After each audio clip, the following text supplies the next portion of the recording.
Hello, and welcome to another edition of the Brain Injury Group podcast. A huge thanks to Abilities Enabled once again for sponsoring this episode.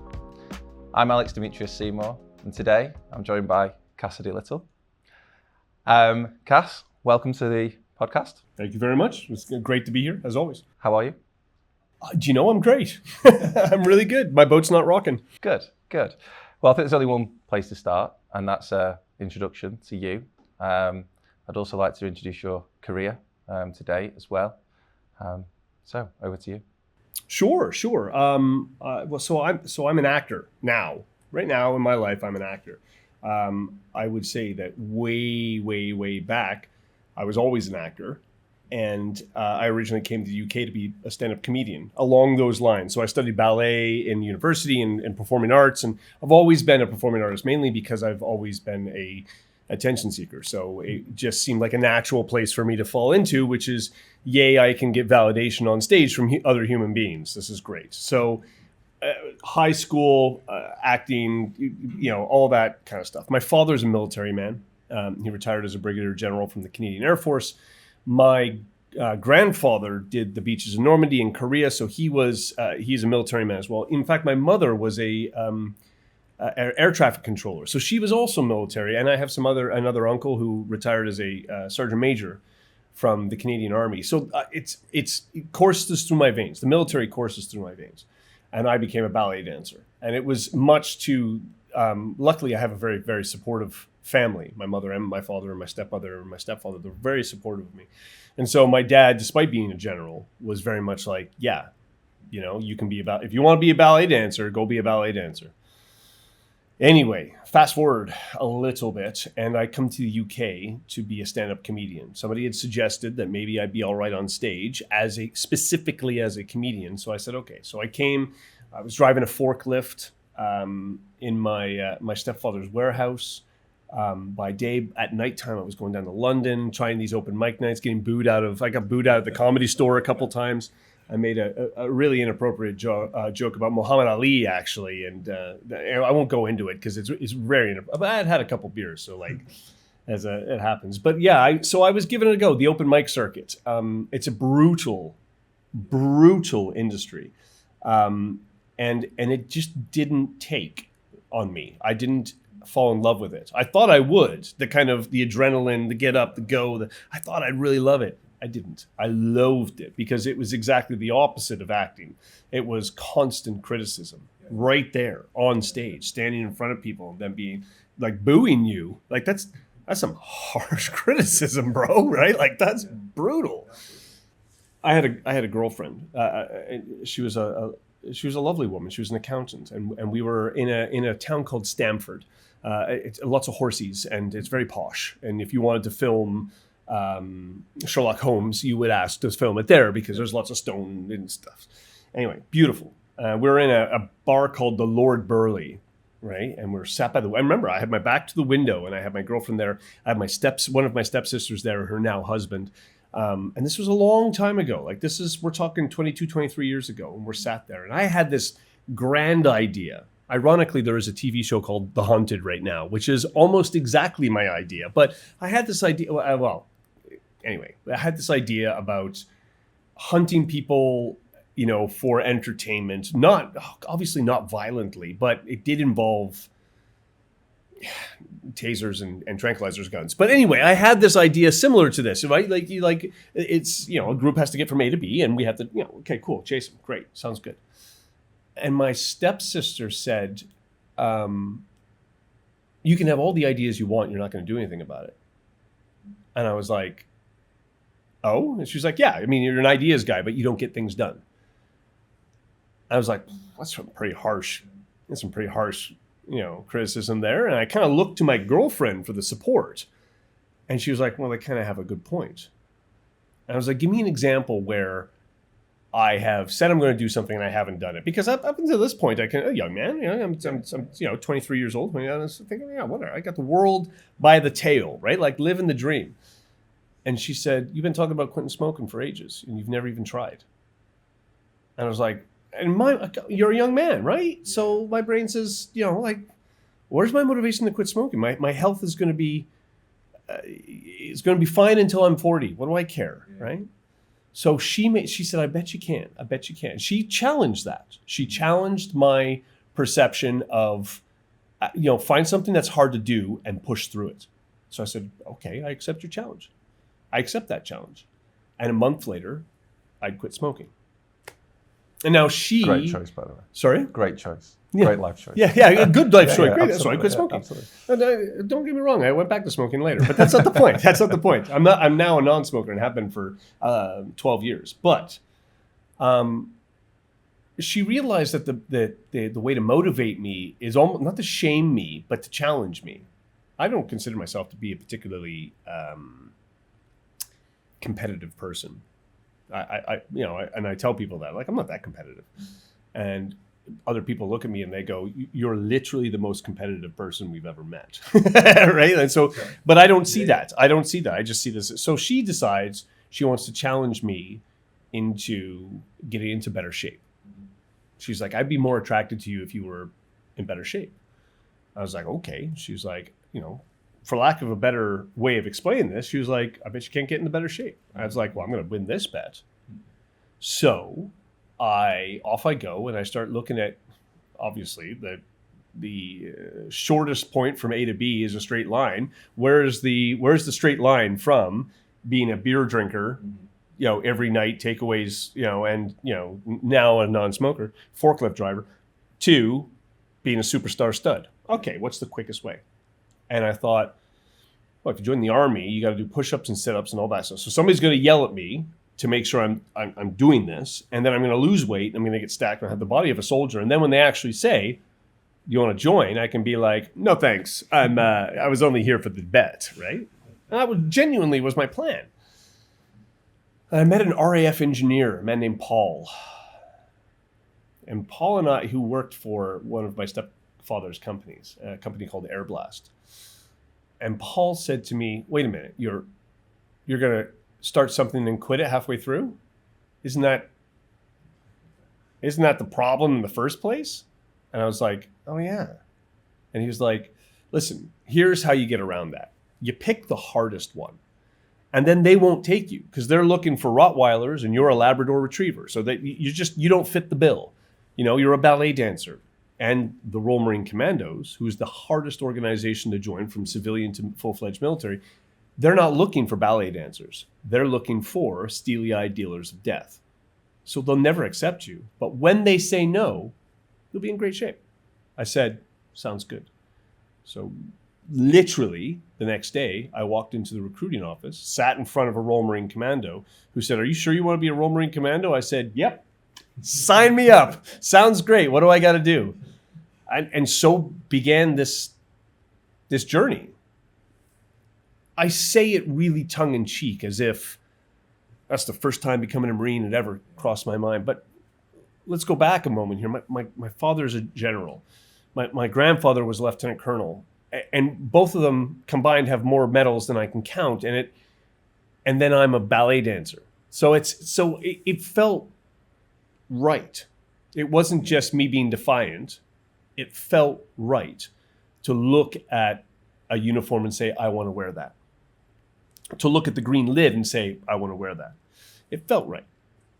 And so they loaded me onto the PRMC, the Potential Royal Marines course. And again, I passed it. You sure you want to be a Marine? Yeah. All right. So they put me on the basic training. Showed up with 55 guys in a big long room with beds either side. None of us knowing our butts from our elbows. And so begins basic training. Now, that's kind of leading up to how the ballet dancer becomes the Marine. I'm going to breeze through the kind of Marine aspect of it because I did the basic training. I succeeded. I wasn't back trooped. There was a lot of really interesting things, but they teach you everything from how to brush your teeth all the way up to how to put cam cream on and live in the bush of a tree and be able to pull the trigger so that you can kill your enemy within X number of meters. So we're talking how do you make a bed, and if you're going to stab somebody with a Commando dagger, where's the best place for entry point? So they teach you everything, and they always teach it to you once, and if you ask, they'll do it twice. But they'll never ever. The reason they teach you everything is so that they can always say, why are you doing that wrong? I didn't teach you that, right? I passed the tests. I passed basic training. I immediately said, send me off to Afghanistan. So I went to Afghanistan for my first time. Herrick 5 with Lima Company for 2 Commando Royal Marines. It was great. It's hard. You've never known exhaustion like it. You've never known exhaustion like it. That first 6 weeks was almost hallucinogenically awful because the sleep deprivation that was occurring. There were times where we were getting 2 hours here, 4 hours there, and that's it. And so you're hanging out, and it goes past the point of being sleepy. Because anybody who's sleepy, anybody who's ever driven down the M5 at 11 o'clock at night knows what it's like to be sleepy, but still have to force yourself to be awake. This is different. This is weeks of systemic exhaustion. And you're like, I have to stick with this. I have to stick with this. One eye open, other eye open, while somebody's telling you their favorite food. Oh, when I get home, I'm going to eat a double cheeseburger, and they're going to be quarter pounders on each one. And it's white noise in the background while you're at nighttime, and you're like, and then you're in the middle of a ceasefire. So there's no adrenaline to keep you going. And you're just like, and it was brutal. We got taken out of Sane. We got put in the Nawazad. That was fun too. A couple close calls. Ceasefire broke. A couple great contacts. A couple very funny moments. Funny in the extreme funny, but still funny. And then I came back. I decided while I was there, because I was on the back of a helo, and I watched. They pulled some of our guys who were I didn't know them, but they were definitely our uniforms who were injured, and we went out to get them. And I watched the MERT team, which is the medical team, on the back of a Chinook, and we were their close protection. And as I stood there with my Gucci gloves and my weapon system pointing down and my knee pads, and feeling like an operator, which I wasn't at all. I was just a kid who didn't know what he was doing, but enjoying playing the role. And I looked down and I saw these guys doing everything they could to save a man on the floor. And I thought, I want to learn how to do that. So I came back and I put in for medics, did a bit of Norway, which was cold. And then became a medic and got deployed with J Company, got them ready for war, and then deployed on Herrick 14. And about 2 months into Herrick 14, we were in CPs all over a certain area of operations. And yeah, about 2 months in, it was the end of May. We went on a strike op, and it was surgical, right? It was like, we need to put people in this zone. Nobody's else. No, they had no record of, at that time when we went in, there was no record of anybody else having gone in there. So it was the Wild West. It was really was. I mean, we were always behind enemy lines because there's no line. It's not like the Second World War where there's this advancing line or retracting line. There's no line. There's not a whole bunch of people wearing red going fire and then the next row fire. Like, there's no line. Hold the line. That didn't exist. The line was Bastion or Kandahar, some of the CPs, and then every time you went out on patrol, you were going into enemy lines. You were going into their territory, especially if you didn't have eyes on that at nighttime. So because we would patrol somewhere, and then they go in at nighttime and dig something in, expecting us to do it again in our tactics. They don't take the same thing, or if we do, we're looking for ground signs. So it's that constant to and fro, but we're always behind enemy lines, right? Thank you, Donald Trump, for not believing that. Nonetheless, we're always just, and they say we're going even further. We're now going to go and push into Oblivion, which is, we were, hush calling it Operation Oblivion. And we knew that there was bomb making facilities there. We knew there was training facilities there, and we went in there to eliminate them. Simple. Let's go in and take them out. That's the job of the Royal Marine Commando, is close in and destroy your enemy. Not hand out sweets, not pat people on the head or take biometric readings. The origin of the Royal Marine Commando and the long, proud history that they have, our job is to close in and destroy the enemy. So off we go. I was injured. This is not normally how I tell this story. I was injured on that op. The truth is that when I was injured on that op, I have no idea. Because the chronology of what happens is shuffled. It's blended. I got blown up for sure. And I can tell you what other people told me happened, mixed with the hallucinations and the vague amount of information that I have. There are things that are scarred into my brain, like an iron gate, a field, a very green grassy patch.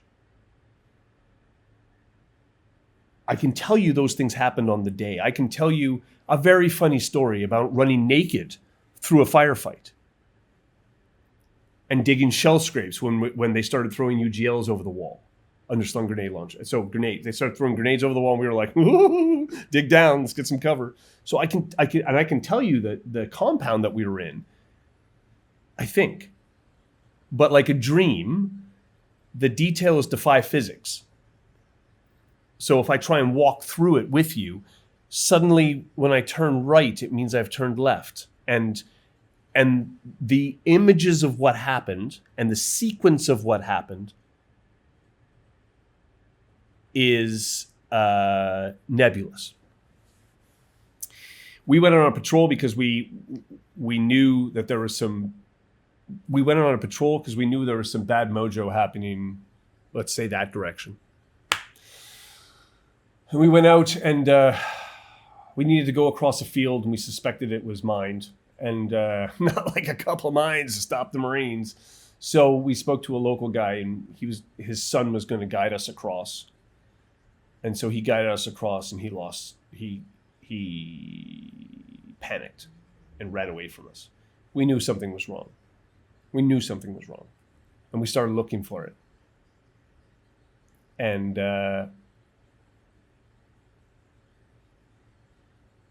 I now know that Sam Alexander stepped on an IED, and most of his limbs were blown off, and he bled to death. And Ollie Augustine took some fatal injuries to his head, and the interpreter died as well from internal bleeding. And myself and JJ were tore up. So I now know that. I now know that happened. But if I were to play it for you as a movie, I hear Sam saying, something's wrong, the guy's freaked out, he's legged it, something's wrong.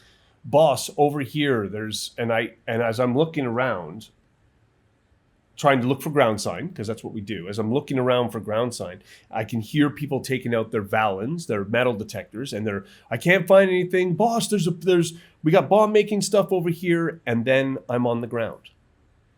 And I'm looking up, and I'm uncomfortable, and I'm confused, and I can see sand swirling, like not like a tornado, but like the underside of a dust cloud going up from me.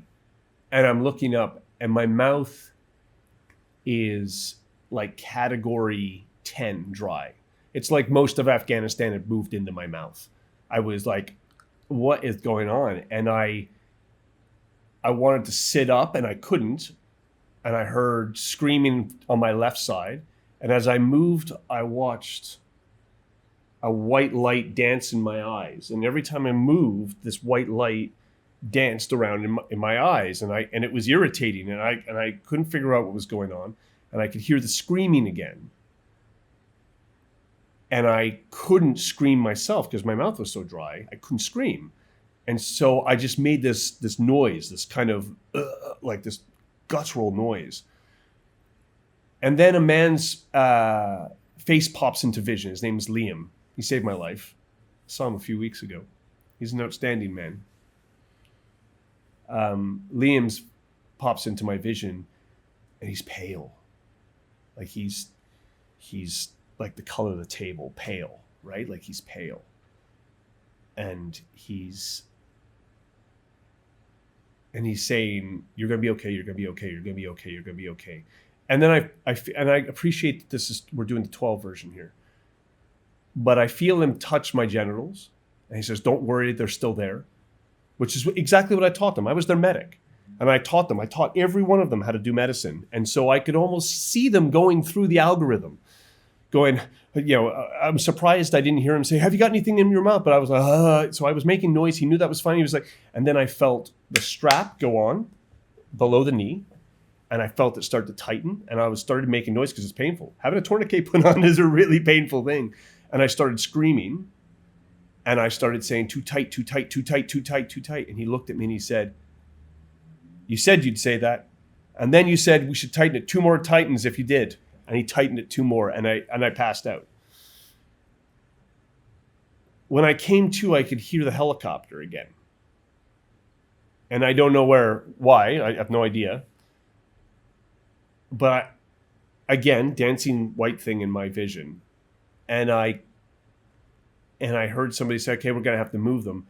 And as the guys bent down, because we're wearing webbing and body armor and stuff. So normally they just, they put you on something or and so I feel them grab my body armor.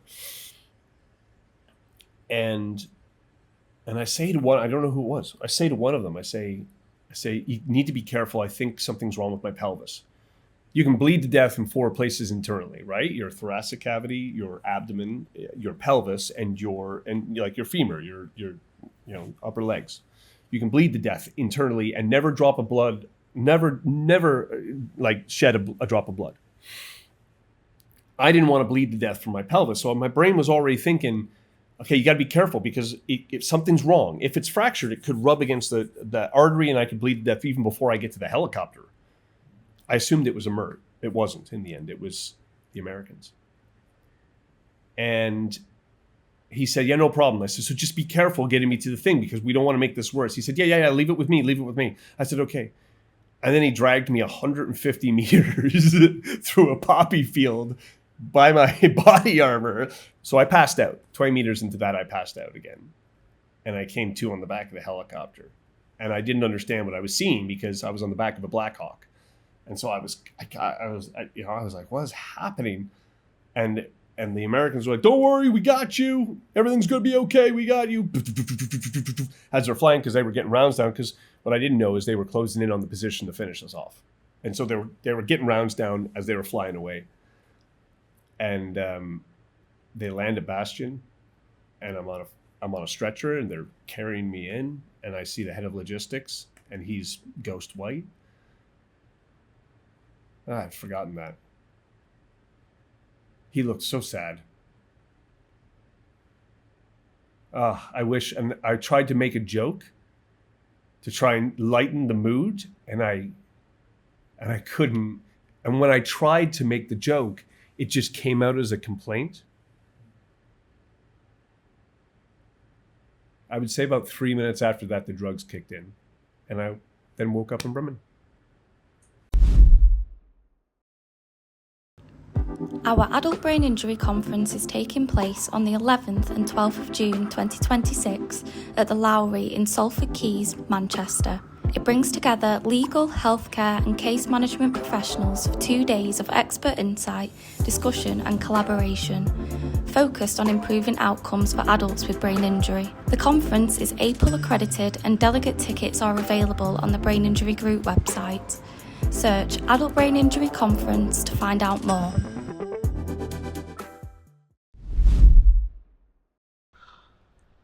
Wow. Thanks, Cass, for sharing that. I know the detail there, and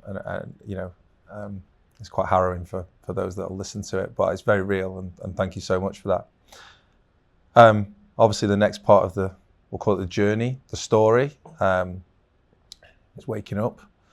And I just want to know your first memory of waking up, your first thought?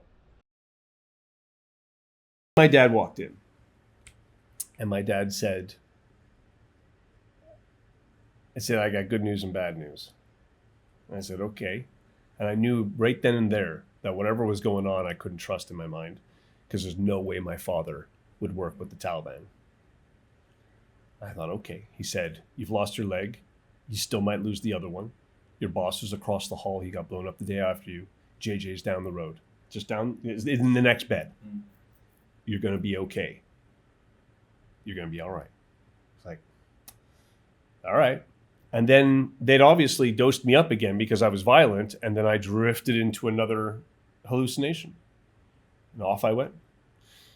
Later, I found out my injuries were a below-knee amputation on the right side, several compound fractures on the left side, nerve damage on the upper left with some soft tissue damage on both upper left, upper right, a double fracture of the pelvis, including the fracture of the right acetabulum and an open book fracture.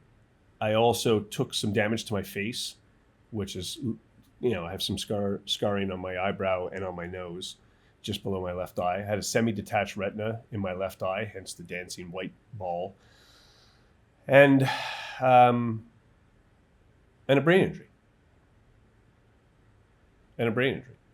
And so begins the long, tedious existence of lying in a bed, because I had a X-fix in. I had, I was bedbound, man. Like I couldn't move, I couldn't do anything, and I just kind of sat there. What are you gonna do? I think first thing I'd like to ask about recovery or the start of recovery is, you mentioned there about the 3, 4, 5 people that you saw waking up for the first time. How important to gain sort of that trust or to know things are gonna be okay, or to start to believe in any way? I know it's a very short period of time, but the influence of family.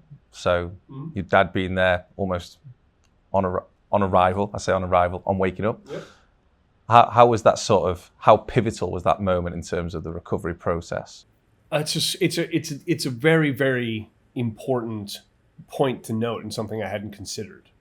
I always considered the fact that my dad being who he was and what he did was the shattering of that illusion. Not for one moment did I believe that it was the familiarity, because there was other people with familiarity coming in, but it fed the illusion. It fed the hallucination. It was my father that broke that by the hard logic of, my dad wouldn't work with terrorists. What? Something's not right here. Something's not right here. You can't force that perspective shift. That has to happen naturally. It has to happen naturally for the human being whose perspective we're observing. It's like the end of Shutter Island, where Leo's sitting there going, what's going on here? That moment has to happen in order for you to come out of those hallucinations. Luckily for me, my father being my hero, that was able to happen. And so if I were someone else and this was a different situation, I don't know. I have no idea what would shatter that person's hallucination, illusion, or lie. I know for me, the reason that I was not negotiating with people who were torturing me in Afghanistan was because my father would never be on board with that. And I suppose, obviously, many injuries, multiple injuries. I'm going to keep this specifically brain injury focused, if that's okay. Happy days.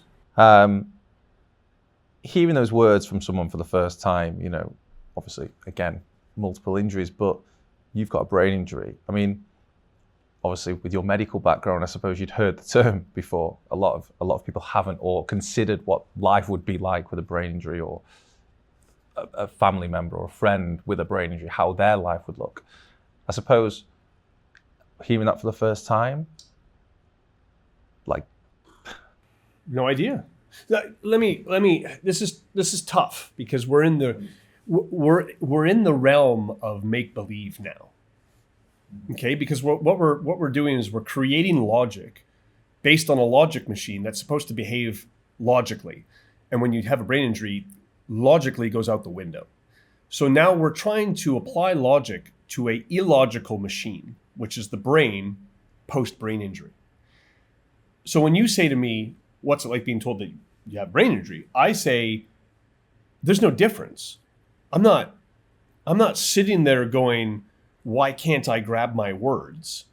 I'm not sitting there struggling to I'm trying to behave exactly in the way that I believe that a human, because our consciousness is automatic, isn't it? So is our subconscious, but our conscious behavior is automatic. So if you're going to say, hey, what's your favorite color?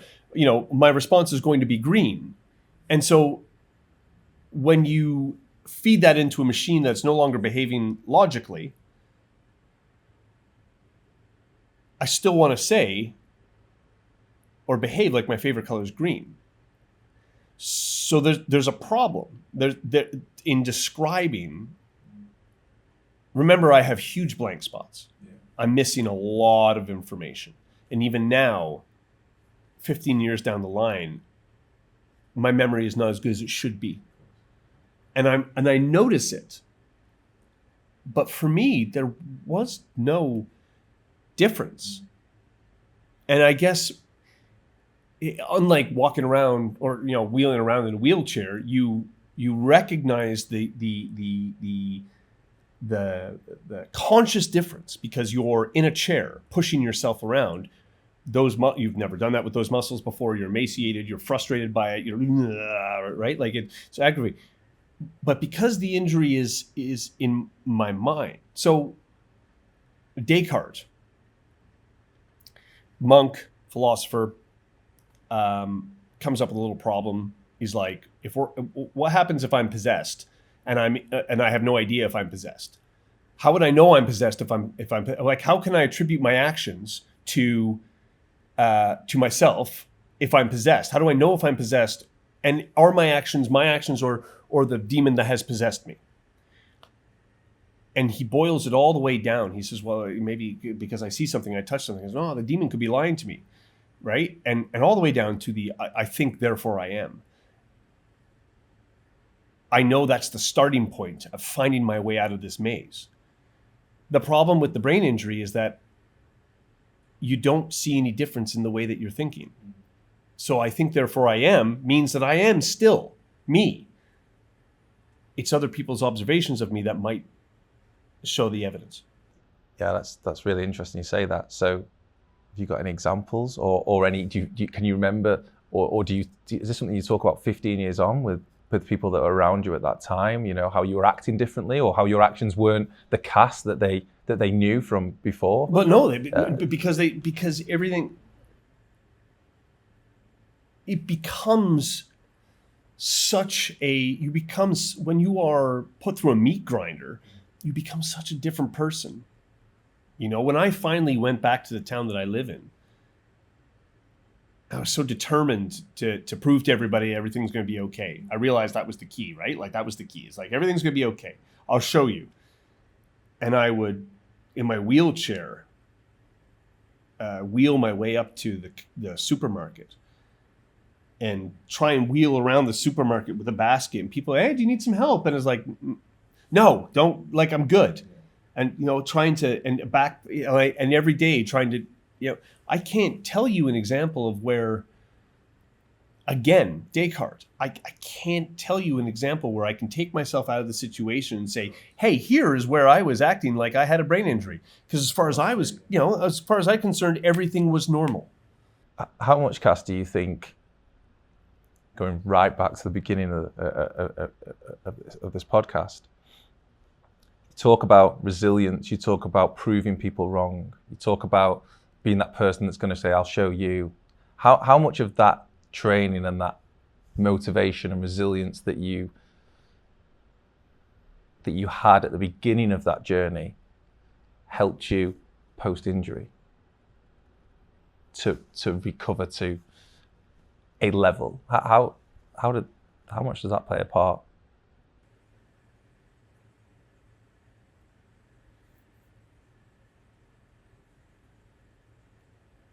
I don't know.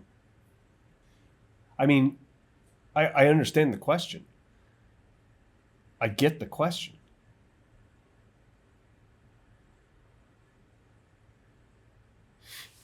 Surely a man who's strong enough to join the Royal Marine Commandos means that he can carry that strength into recovery. Surely that's sound logic.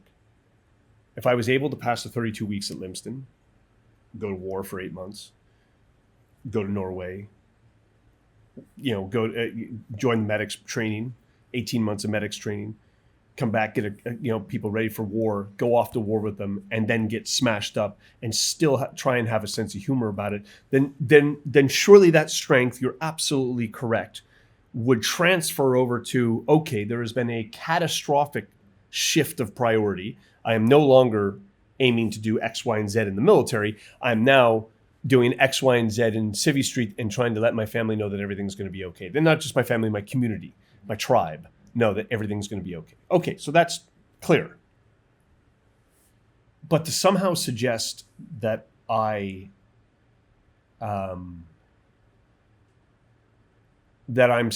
special in my resilience, because it's not a conscious decision, Alex. It's not. You don't consciously wake up in the morning and say, today I'm going to be all that I can be. I'm not. You don't wake up in the morning and say, you know what, universe, whatever you throw at me, it's going to bounce off me because I'm rubber and you're glue. Whatever bounces off me and sticks to you. You don't say that. You just, resilience is a they would say in a video game, is a passive skill. It exists underneath all of it. And so when I wake up in the morning, even now, when I wake up in the morning and I go, I really am not interested in this day, and I still get out of bed in the morning, if that's different from me getting out of bed or you getting out of bed, I have no idea. But I know that passive skill engages and says, get out of bed, go do X, then Y, then Z, and then we can see how you're feeling from there. And that's, I assume every other human being does that, which means that I'm not special, which I'm okay with, by the way. I mean, I would beg to differ a lot, actually.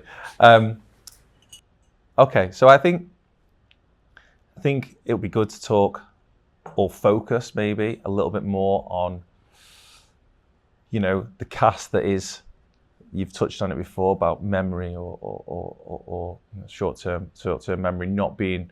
I just wonder, do you ever think about, again, similar question, but the cast before and the cast now? Do you ever think? I think talking about some of the incredible things that you've achieved post-injury and getting back to a level, and of course there are various levels to recovery, and some people aren't able to achieve or get to, but everybody has a goal, right?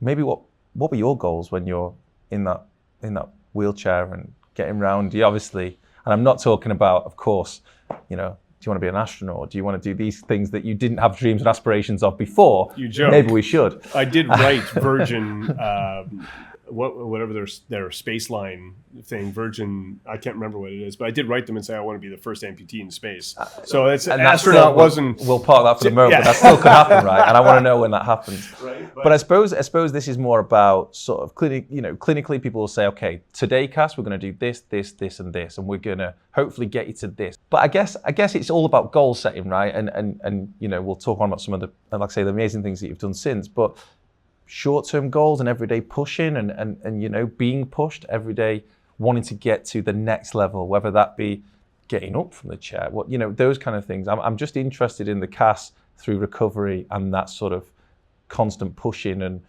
being pushed, really. And how did that feel, and what were you thinking, and what were your goals? I think initially I was very driven to get up and get going, right? Like I had to get up and get going as fast as I could. And that was a mistake because I ended up having another quarter inch taken off my leg because I pushed too hard.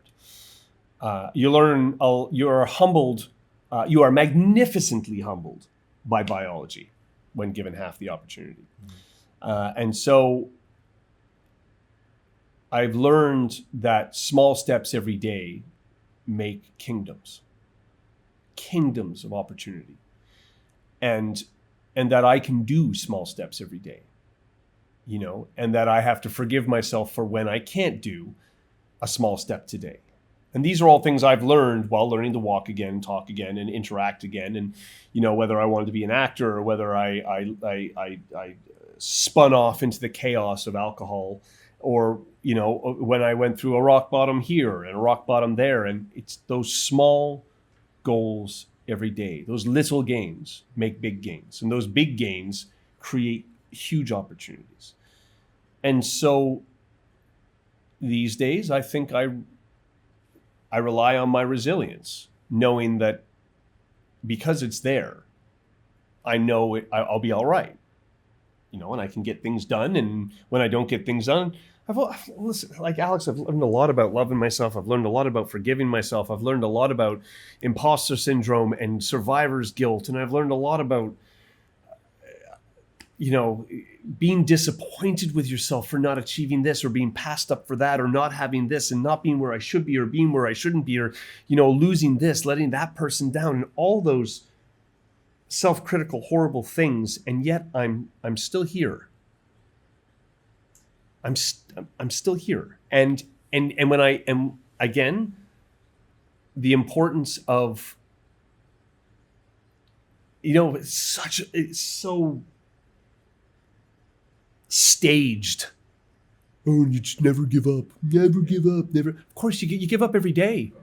You give up every day. Every day you give up a little bit. You give up a little bit every day, because life beats you down. The universe kicks you, in the places you don't want to be kicked. But that passive skill never lets you go below the line. That passive skill, always a little gain every day. Tomorrow I'll forgive myself for what I couldn't do today. And today I forgive myself for what I couldn't do yesterday. But I'm going to do a little bit. And maybe that's enough. See, I think, going back to my question 2 or 3 minutes ago, I think you've answered it perfectly there. I thought you were about to say, yeah, you didn't answer my question. I was like, oh man, come on. I think that this is sort of a penultimate question for me, in terms of, you've just talked about, and with passion and with absolute gusto about, that drive and that resilience and everything else. I'm just curious again, during that recovery period. I'm sorry to keep coming back to it, but you talked about losing friends. Yep. Having friends that sustained, again, catastrophic injuries. Yep. How important were your friends to you during your recovery? That's a beautiful question. You've given me an opportunity to make my way back to the military. I don't know how acutely aware you are of this through the Veterans Welfare Group, and I know this is a brain injury group podcast. I went through a phase of hating the military.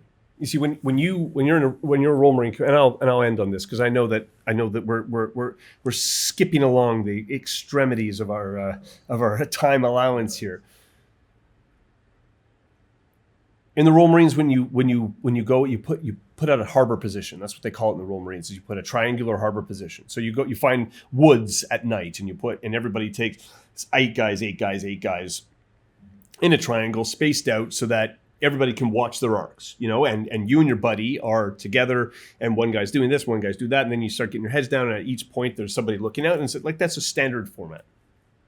So there's been many times in my life where I've stood in the middle of the night, sat in the middle of the night in pitch black. And I mean black that you don't even, you can't even see, you can't see the stars, you can't see the moon, you can't see the leaves, you can't see the twigs, you can't see anything. And you're feeling around for familiar things, because you put things down, you know where you put them, and some of them are lanyarded to you, so you can trace yourself, that like you're operating in the dark.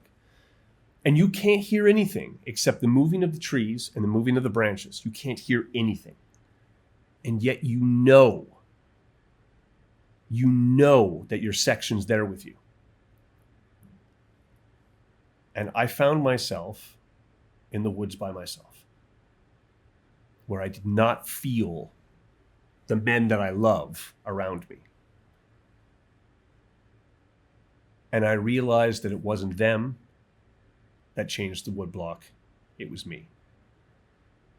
And I'd been looking for a way to make my way back to the men that I love. And it's really unfortunate that the human language has only got one word for this. English is like, oh, I love my mom, I love my girlfriend. Trust me, they're very different ways. I love those men. And I'm making my way back through the Veterans Welfare Group to them. And so how important are they to me? And how important was their support to me? It was so important that when it wasn't there anymore, because I'd gone off to do my own thing, that I was devastated, I was furious, I was spiteful, and I was starting to drown. And now I'm going back. Well, Cass, I think, thank you for sharing such detail and such, I know it's not an easy topic of conversation. However, I just want to sort of sum up from my point of view, because I think it's only appropriate to do so. Obviously, I've worked with you in the Veterans Welfare Group, and you've been a part of that for many months now. And I think the work that you talk about, that community and finding your way back, you definitely are back. And the support that you and others within the Veterans Welfare Group have provided to thousands already of people is unique, and it should be something we should be all very, very proud of. We can reach more, I think, is the absolute end point to that.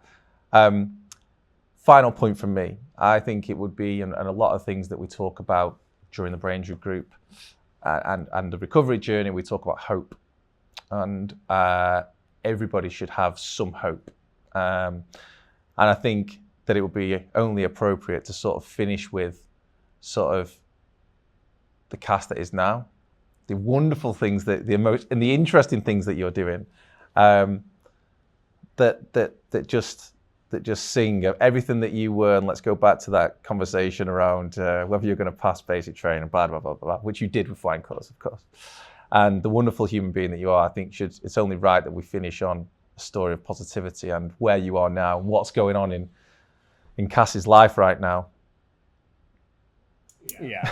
It's incredibly exciting for me, so please do share. I think one of the most important things to do when you're recovering is to establish your new normal. Establishing your new normal is incredibly important, and getting comfortable, find some acceptance and awareness around what your new normal is. My new normal, as I poked my head out of the fog, as I poked my head out of that debris of what my life was in the entertainment industry. Because I went back to what I loved. I was a dancer, I was an actor, I was an attention seeker. So why wouldn't I base my recovery around something I love to do? My father said on day 4 of me being out of my coma, find something you love to do, find a way to make money doing it. And although I loved medicine, I loved acting more. I loved performing more. I loved being in front of an audience more. And so I did a recovery project called The Two Worlds of Charlie F. with Bravo 22 Company, a woman named Alice Driver. It was the brainchild of this, and she's an incredible woman with an incredible heart and does incredible things for veterans. And I got on stage for her. And with her and Owen Shears and Stephen Rain and an incredible cast of half actors, half veterans, we told the story of Charlie F., who was a young man who gets blown up in Afghanistan. And from that, I pivoted off of that into presenting, and from there into cinematography, and whether it be Doom Annihilation, which was a sci-fi film where I'm a sci-fi geek, right? So I got to be the captain of a starship, right? Or into The King's Man, where I got to do all my own stunts and do some incredible work with incredible people, including Matthew Vaughn, which is a hell of a thing. And then, pivoting from that into, Soldier On, which was an incredible stage play by Johnny Guy Lewis.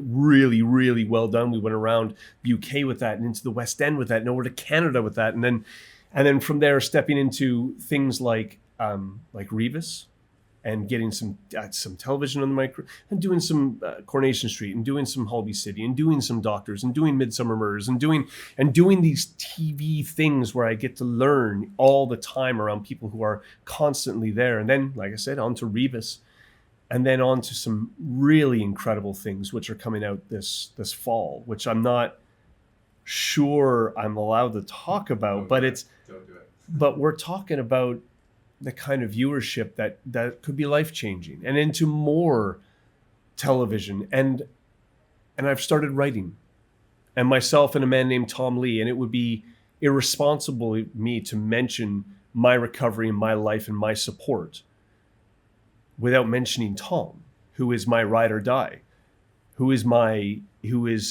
co-writer and my co-producer and the other side to my coin. And so everything I do, I don't burp in public without asking if he thinks it's a good idea. And so Tom and I have a script, and it's in front of the people that we want it to be in front of, and we're in the industry that we want to be in. So while I'm not doing that, I'm supporting veterans with the Veterans Welfare Group. And when I'm not doing that, I've gone back to school. I'm getting my master's. And these are all things that have become possible through just a little bit of self-love. A little bit of hope. A little bit of hope. I think that's the perfect way to end, Cass. Thank you very much. Great to spend time with you as always. So thank you very much for telling your story, Cass. Keep telling the story, because I think it's important. I think ending on the word hope is significant here. So thanks once again. My pleasure, brother. Thank you. Huge thank you to our listeners and for those watching. A huge thank you as well to Abilities Enabled for sponsoring the latest edition of the Brain Injury Group podcast. For those that wish to get in touch, you can do so by the usual methods, either by the telephone number or the inquiries at braininjurygroup.co.uk. Thank you.